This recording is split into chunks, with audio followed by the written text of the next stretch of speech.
มี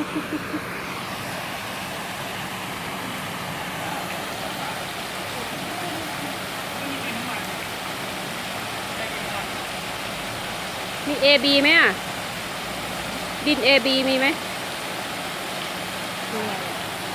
เอานั่นก็ได้มหาอุดก็ได้อ่ะมหาอุดก็ได้เฮียเอามาป่ะเอามาไหมมหาอุดเรามีไหมเอามาไหมมหาอุดมีก็มหาอุดสองท่าน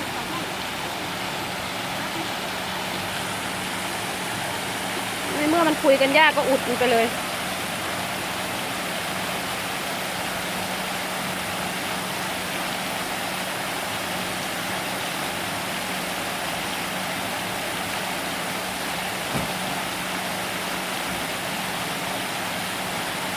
นี่ปู่ย่าด้วยไม่ถูกไม่ถูกไม่ถูกยากเป็นเส้นเหมือนโคนมะพร้าว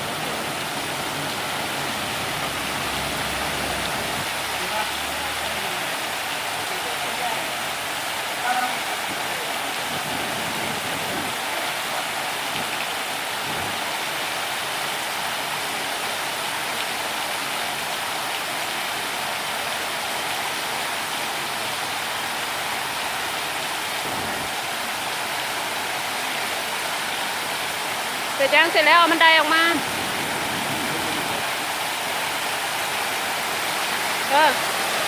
เสร็จแล้วเอาบันไดออกมาจะถ่ายวิดีโอ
อีกหนึ่งผลงานนะคะ